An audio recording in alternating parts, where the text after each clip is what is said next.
I'll tell you that Cocoa Puffs soggy is actually sneakily good, but Cocoa Krispies, I want the rice, the rice, chocolate flavored Rice Krispies to be nice and crisp when I'm eating those. So, Yeah, but the you differ gotta there. let it. You gotta let it sit to make the milk chocolate. Well, okay, so here's actually, if we're gonna really dive, we're gonna really get into this.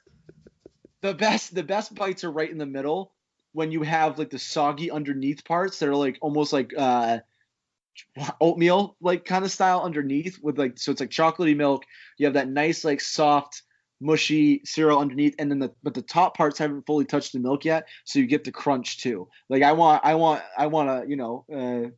a breakup in the texture. I want some inconsistency. So I can't do all soggy with Cocoa Krispies, but if you give me a nice crunchy top layer and a nice soggy bottom layer, I'm in on that. That's heaven right there. That's your best analysis of the last half hour. I think I'm actually going to just start a new podcast called Cereal with Friends. Talking cereal? Yeah.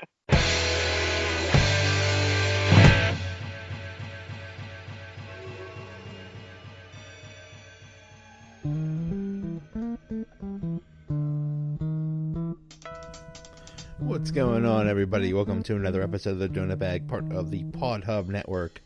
In this episode, it's the week of the big game, and this is the second of two episodes where I talk to people from each of the championship teams. For the Patriots, I talked to Ryan Whitfield of Pro Football Focus, and for the Rams, I talked to Skyler Burkardt from the Pylon and Pylon podcast. And somewhere along the way, we have a discussion about cereal. Anyway, the Donut Bag starts right now.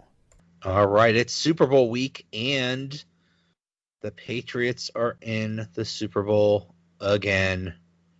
Oh, God.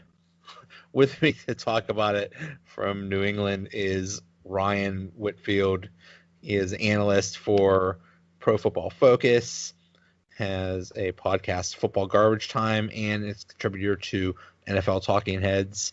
Ryan, how you doing? Oh, it is, and you guys are going to feel really bad for me, although you've been to your share this millennium too, so you know. But this is a long week. I'm ready for game time. So as much as it's a good problem to have, I am counting down the minutes till Sunday, and my attention span for anything else in my life is pretty limited right now.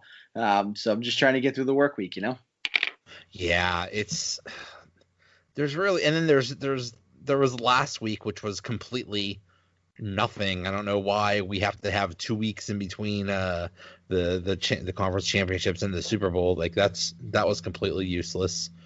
Just a it's for money. And then during the week is just all the stupidity.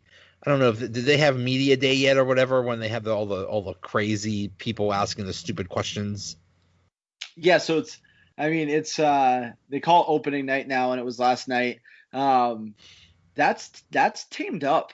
It's actually pretty boring now. There's not as many people get through, and of course, and I'm not even a big Barstool fan personally, but Portnoy, El Prez snuck in to media day. He's at his run-ins with the NFL, and he got thrown out. Which to me, it's just like we're gonna throw him out. I mean, the whole spectacle. I don't know. They used to have like these crazy people to come and ask these questions, and now it's like these teed up questions from kids. And I have an 8-year-old, so I guess that's kind of cool. But from the viewer side, I don't know, it's pretty boring. The kid yesterday who asked a question to Brady about, what do you think about your haters? I mean, just that gives me no value in my life to listen to that question and answer. So it's pretty useless overall. Aqib Talib provided some decent sound bites, but overall.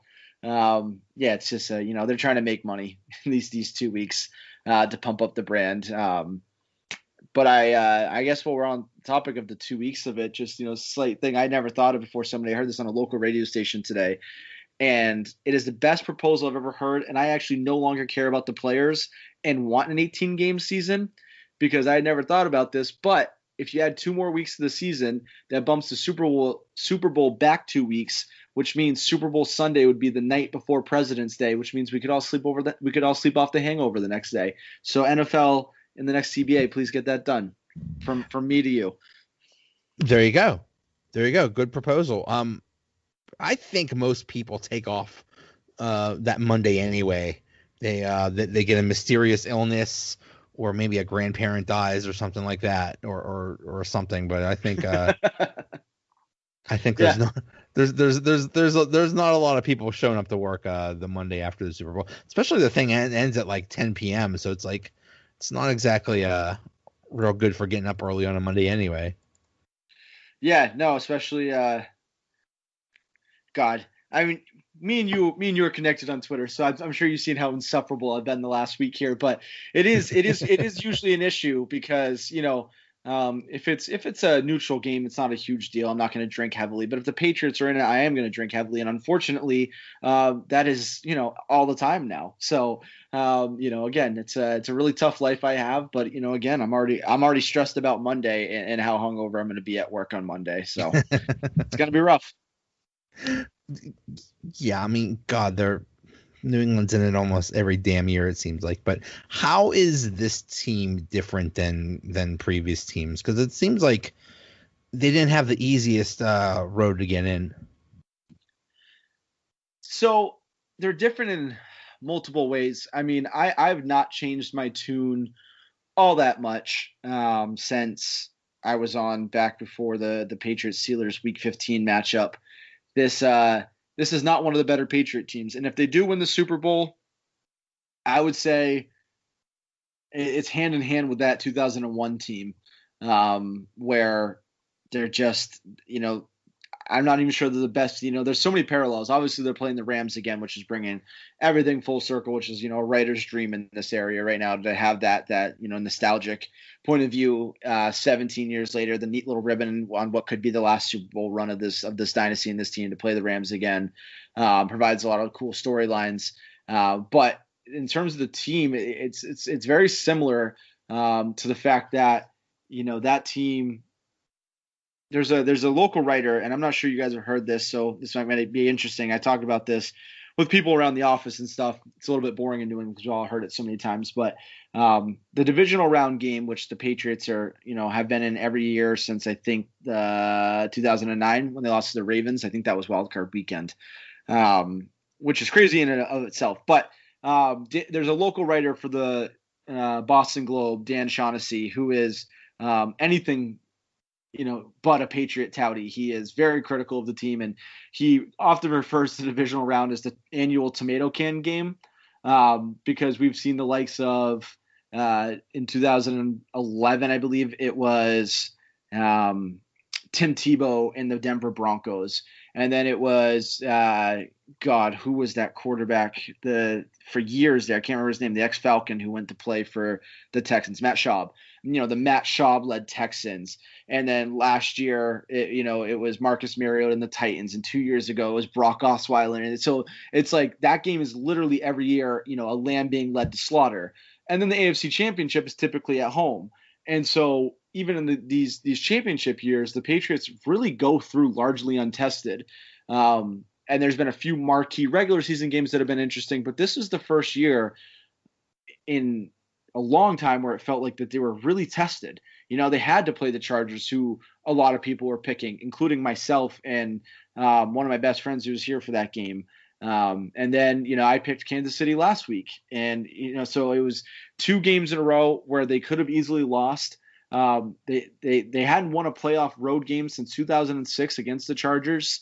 And so to go to a place like Arrowhead and win that game, I think what we saw in the beginning of the year was a lack of mental toughness, and somewhere around the Jets and Bills 2 games to end the season, they found a little bit of mental toughness that's helped them through the postseason. They run the ball. They have a really good offensive line, which is not 2 things you normally talk about with the Patriots, especially they're running the ball. They've had some good offensive lines, but I think that's more a product of Brady than anything. And then, the biggest thing that I don't think is being talked about enough was they needed that bye. They got it. And now they have another bye. And when 3 of your most important people are Gronk, who's 29, but that's in dog years, so he's really like 50. And then you have, Tom Brady, who's obviously 41, and then Julian Edelman, who's 31, 32. I forget the exact age, but he's coming off a knee injury last year. And so I think those 3 guys especially needed some healing time. And now they only have to play 3 games in 5 weeks, which I think really played to their benefit. So getting that bye was huge. Again, they run the ball, so that's different. They're a lot more aggressive on defense than they've been in years past. And then, they finally found a little mental toughness, and I think that they were actually challenged in the postseason this year. And I'm a huge proponent of, being tested and having that, passing tests like that really helps your team and fortifies your team. So I think that the road not being easy actually benefits the Patriots on Sunday. Yeah, I agree. When you have a tough schedule or a tough go in the playoffs and play tough teams, it makes it easier. It makes the toughest games easier. So, but wow, yeah. Speaking of New England's offensive line, Brady's hardly been touched. He's hardly been sacked, and that has to be so helpful. But they're going against a really good defensive line with Aaron Donald and Ndamukong Suh. Do you think they'll be able to hold up? I mean, that's probably the best defensive line they've played in a long time. So it is. It's really kind of a question I have to answer on multiple levels. What I'll say overall is that I completely respect their defensive line. And with all the bulletin board material that Nickel Roby Coleman provided, the Patriots this week, something that's not being talked about enough. There was a live action shot in the Patriots locker room after the AFC Championship game win, and the guy was filming, and I think he was filming David Andrews, the center, and Marcus Cannon, the right tackle, and they didn't realize they were being filmed at the time, and they were like, "All right, so we got the Rams. Well, that's going to be one of them's like that's going to be a challenge. They have Suh and Aaron Donald," and Cannon goes, "Oh, well, they got Suh. That's a good thing," meaning that they know how to block Suh and that they're not worried about him. And then he turns around, realizes he's being filmed, and goes, "Oh, don't film that." Oops. So and I'm not sure how motivated Suh is by football. I can't personally let go of the comment last offseason that he was going to go to whatever team paid him the most money, regardless of fit or chances to win, or whatever the quote was exactly, but basically saying money was the end all be all for him in his free agency last year. And I look at a guy like that and go, does he really care that much? But if he does, if there's any pride in there, I think that could motivate him, which is a scary thing, because what the Patriots typically do is the reason why they always are able to survive guys like J.J. Watt, Justin Houston, anything like that, because on offense and on defense, Belichick has a theory of that, if your second and third guys, can beat us, great. But your number one guy is not going to beat the Patriots. That's just how they are. You saw it 2 weeks ago against the Chiefs. They doubled Tyreek Hill, especially with no Kareem Hunt, who had given them fits in the past. They said, Tyreek Hill is not getting his today. Anybody else can beat us, not going to be him. So the Patriots are going to do the same thing with Aaron Donald. Aaron Donald, I know he's unblockable.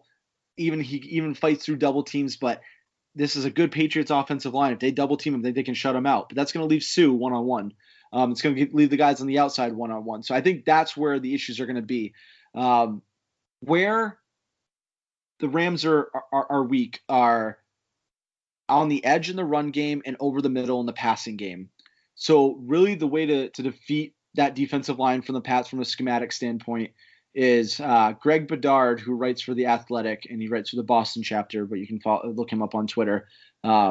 He's a huge trenches kind of guy. He writes about offensive line, defensive line play all the time. And his thought is that what the Patriots are really going to try to do is they're going to really work on running to the strong side, where they're going to have the line crash down. So it's not even just that, if Suh's on the inside, you'll have the left guard go against him. You'll have Andrews and the right guard, Shaq Mason, blocking Donald.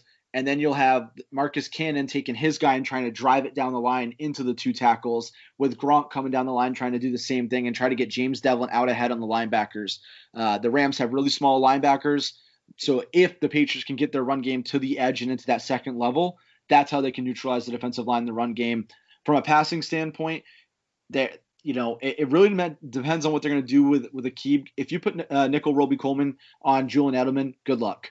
I think for the Rams, they have to put Aqib Talib on either Julian Edelman or Gronkowski. Again, the 2 weeks is going to help them with the rest, and they can get open quickly over the middle. And if they can do that, it doesn't matter how good your pass rush is. Brady's going to get the ball out of his hands quickly to those guys. And if they can get any kind of time or protection in there for 2.5 seconds.